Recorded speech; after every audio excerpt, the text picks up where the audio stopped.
এখন আমরা এই সূত্রগুলোকে কাজে লাগিয়ে তিনটি গুরুত্বপূর্ণ অঙ্ক দেখব। প্রথম অঙ্কটি হলো একটি ত্রিভুজাকার প্লেটের ভূমি 3 মিটার, উচ্চতা 4 মিটার, যা খাড়া অবস্থায় পানির মধ্যে ডুবন্ত। এর উপরিতল হতে পানির মুক্ততল পর্যন্ত দূরত্ব 1 মিটার। মোট চাপের পরিমাণ ও চাপ কেন্দ্র বের করো। তাহলে এই অঙ্কটি সমাধান করার জন্য আমরা পানির অভ্যন্তরে একটি ত্রিভুজাকার প্লেট নিব, যা পানিতে খাড়াভাবে অবস্থান করতেছে। এখন পানির মুক্ততল হতে ত্রিভুজের উপরিতল পর্যন্ত গভীরতা দেওয়া আছে 1 মিটার। তাহলে আমরা ধরে নিব এস ইকুয়াল 1 মিটার, আর এখানে ত্রিভুজের ভূমি 3 মিটার দেওয়া আছে। তাহলে ত্রিভুজের ভূমি বি ইকুয়াল 3 মিটার, আর উচ্চতা কত আছে? উচ্চতা 4 মিটার। তাহলে উচ্চতা এখান থেকে এই পর্যন্ত এস ইকুয়াল 4 মিটার ধরে নিলাম। এখন আমরা জানি ত্রিভুজের সরু প্রান্ত থেকে ভরকেন্দ্র পর্যন্ত দূরত্ব 2/3h, আর মোটা অংশ থেকে ভরকেন্দ্র পর্যন্ত দূরত্ব 1/3h। তাহলে পানির মুক্ততল থেকে ভরকেন্দ্র পর্যন্ত দূরত্ব কি হবে? এখান থেকে এই পর্যন্ত h, আর এখান থেকে এই পর্যন্ত 2/3h, তার মানে h প্লাস 2/3h। এই জন্য আমরা লিখব পানির মুক্ততল হতে ভরকেন্দ্রের অবস্থান x bar equal to h plus 2/3h। তাহলে h এর মান কত? h এর মান 1 মিটার প্লাস প্লাস 2/3 ইন্টু হলো ছোট হাতের h। তাহলে ছোট হাতের h এর মান কত? 4 মিটার। তাহলে 4 মিটার নিলাম। এটা ক্যালকুলেটর হিসাব করলে 3.67 মিটার আসবে। এখন প্লেটের ক্ষেত্রফল, যেহেতু এটি একটি ত্রিভুজাকার প্লেট, তাহলে ক্ষেত্রফলের সূত্র কি? এ ইকুয়াল টু হাফ BH। তাহলে হাফ হাফ নিলাম, বি এর মান 3 মিটার, 3 মিটার নিলাম। এস এর মান 4 মিটার, 4 মিটার নিলাম। তাহলে এটা ক্যালকুলেটরে হিসাব করলে 6 মিটার স্কোয়ার আসবে। এখন মোট চাপ পি ইকুয়াল আমরা জানি ওমেগা এ এক্স বার। তাহলে ওমেগা হলো পানির একক ওজন, যার মান হলো 1000। তারপরে এর মান 6 পাইলাম। তারপরে এক্স বারের মান 3.67 নিলাম। তাহলে এটা ক্যালকুলেটর হিসাব করলে 22020 কেজি আসবে। এখন চাপ কেন্দ্র এস বার ইকুয়াল আমরা জানি IG by A x bar plus হলো এক্স বার। তাহলে ত্রিভুজাকার প্লেটের ক্ষেত্রে আইজির সূত্র হলো BS³/36। তাহলে বি এর মান 3 নিলাম, ইন্টু দিলাম, তারপরে এইচ এর মান 4 নিলাম, কিউব দিলাম, 36 নিলাম। তাহলে এটা হিসাব করলে 5.33 মিটার পাওয়ার 4 আসবে। মোমেন্ট অফ ইনারশিয়ার একক হলো মিটার পাওয়ার 4। এখন তাহলে আইজির মান হলো 5.33 নিলাম, এর মান হলো 6 নিলাম। তারপরে এক্স বারের মান 3.67, তাহলে 3.67 নিলাম প্লাস প্লাস, তারপরে আবার এক্স বার। তাহলে এক্স বারের মান কত? 3.67 নিলাম। তাহলে এটা ক্যালকুলেটর হিসাব করলে 3.91 মিটার আসবে।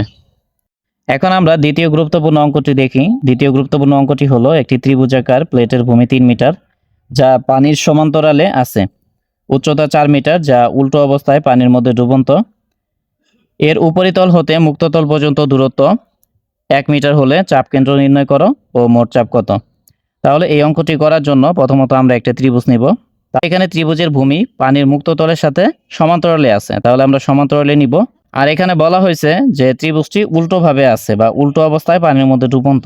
তাহলে ত্রিভুজটিকে আমরা উল্টোভাবে পানির মধ্যে ডুবন্ত অবস্থায় নিব। তাহলে পানির মুক্ততল হতে ত্রিভুজের উপরিতল পর্যন্ত গভীরতা এখানে দেওয়া আছে 1 মিটার। তাহলে আমরা এইচ ইকুয়াল 1 মিটার নিলাম, আর ধরে নিলাম এখানে ভরকেন্দ্র আছে। তাহলে ত্রিভুজের উচ্চতা এখানে 4 মিটার দেওয়া আছে, তাহলে 4 মিটার নিলাম।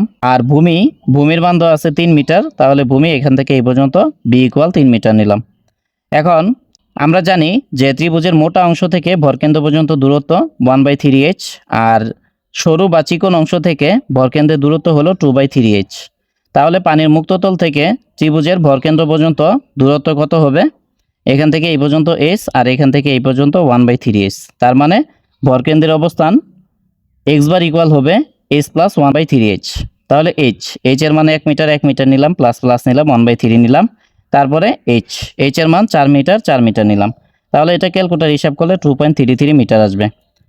এখন প্লেটের ক্ষেত্রফল, যেহেতু এটি একটি ত্রিভুজাকার প্লেট, তাহলে ক্ষেত্রফলের সূত্র হলো a ইকুয়াল হাফ BH। তাহলে হাফ নিলাম, বির মান 3 মিটার নিলাম। তারপরে h এর মান 4 মিটার নিলাম। তাহলে এটা ক্যালকুলেটর হিসাব করলে 6 মিটার স্কোয়ার আসবে। এখন মোট চাপ পি ইকুয়াল আমরা জানি ওমেগা এ এক্স বার। তাহলে ওমেগা পানির আপেক্ষিক ওজন, যার মান হলো 1000 কেজি পার মিটার কিউব। তারপরে এর মান 6 নিলাম। তারপরে এক্স বারের মান 2.33 নিলাম। তাহলে এটা ক্যালকুলেটর হিসাব করলে 13980 কেজি আসবে। এখন চাপ কেন্দ্রের অবস্থান বা চাপ কেন্দ্র এইচ বার ইকুয়াল আমরা জানি IG by A x bar plus হলো এক্স বার। ত্রিভুজের ক্ষেত্রে আইজি এর সূত্র হলো বিএস কিউব বাই 36, তাহলে বির মান 3 নিলাম, তারপরে এইচ এর মান 4 নিলাম, কিউব দিলাম, 36 নিলাম। তাহলে এটা ক্যালকুলেটর হিসাব করলে 5.33 মিটার পাওয়ার 4 আসবে, এটা নিলাম। তাহলে এখন আইজির মান 5.33 নিলাম, তারপরে এর মান হলো 6 নিলাম, তারপরে এক্স বারের মান 2.33 এটা নিলাম, প্লাস নিলাম, আবার এক্স বারের মান 2.33 নিলাম। তাহলে এটা ক্যালকুলেটর হিসাব করলে 2.72 মিটার আসবে। এখন আমরা তৃতীয় গুরুত্বপূর্ণ অঙ্কটি দেখব। তৃতীয় গুরুত্বপূর্ণ অঙ্কটি হলো 1 মিটার ব্যাসের একটি প্লেটের উপরিতলটি পানিতল হতে 1 মিটার নিচে খাড়াভাবে ডুবন্ত, চাপ কেন্দ্র ও মোট চাপ নির্ণয় করো। তাহলে যেহেতু এখানে ব্যাসের কথা বলছে, তার মানে অবশ্যই প্লেটটি বৃত্তাকার হবে। তাহলে আমরা পানির গভীরে একটি বৃত্তাকার প্লেট নিলাম। তাহলে পানির মুক্ততল হতে প্লেটের উপরিতল পর্যন্ত গভীরতা 1 মিটার দেওয়া আছে। তাহলে আমরা এইচ ইকুয়াল 1 মিটার নিলাম, আর এখানে প্লেটের ব্যাস 1 মিটার দেওয়া আছে। তাহলে প্লেটের ব্যাস এখান থেকে এই পর্যন্ত হবে ডি ইকুয়াল 1 মিটার। এখন এখানে ধরে নিলাম যে ভরকেন্দ্র আছে, তাহলে প্লেটের উপরিতল থেকে ভরকেন্দ্র পর্যন্ত দূরত্ব কি হবে, d/2। এখন তাহলে পানির মুক্ততল থেকে ভরকেন্দ্র পর্যন্ত গভীরতা কি হবে, এখান থেকে এই পর্যন্ত এইচ আর এখান থেকে এই পর্যন্ত d/2, তার মানে এইচ প্লাস d/2। তাহলে পানির মুক্ততল হতে ভরকেন্দ্রের অবস্থান x bar equal to H plus d/2। তাহলে এখানে এইচ এর মান 1 মিটার, 1 নিলাম, প্লাস নিলাম, তারপরে ডি এর মান 1 নিলাম, 2 নিলাম। তাহলে এটা ক্যালকুলেটর হিসাব করলে 1.5 মিটার আসবে। আবার প্লেটের ক্ষেত্রফল, যেহেতু এটা একটা বৃত্তাকার প্লেট আর এখানে ব্যাস দেওয়া আছে, তাহলে ক্ষেত্রফলের সূত্র হবে π/4 d স্কয়ার। আর যদি ব্যাসার্ধ দেওয়া থাকতো তাহলে ক্ষেত্রফলের সূত্র হতো πr স্কয়ার। তাহলে π/4 নিলাম, তারপরে এখানে ডি এর মান 1 নিলাম, স্কয়ার দিলাম। তাহলে এটা ক্যালকুলেটর হিসাব করলে 0.785 মিটার স্কয়ার আসবে। তাহলে মোট চাপ আমরা জানি, মোট চাপ P ইকুয়াল ওমেগা এ এক্স বার। তাহলে ওমেগা পানির একক ওজন, যার মান 1000 কেজি পার মিটার কিউব। তারপরে এর মান আমরা পাইছি 0.785 নিলাম, তারপরে এক্স বারের মান 1.5 নিলাম। তাহলে এটা ক্যালকুলেটর হিসাব করলে 1177.5 কেজি আসবে। এখন চাপ কেন্দ্র এইচ বার ইকুয়াল টু আমরা জানি IG by A x bar plus X bar. তাহলে আইজি হলো ভরকেন্দ্র বরাবর মোমেন্ট অফ ইনারশিয়া। তাহলে বৃত্তের ক্ষেত্রে ভরকেন্দ্র বরাবর মোমেন্ট অফ ইনারশিয়ার সূত্র হলো π/64 d/4। তাহলে π/64 নিলাম, ডির মান 1 নিলাম, 4 নিলাম। তাহলে এটা ক্যালকুলেটর হিসাব করলে 0.049 মিটার পাওয়ার 4 আসবে। মোমেন্ট অফ ইনারশিয়ার একক হলো মিটার পাওয়ার 4। এখন আইজির মান হলো 0.049 নিলাম।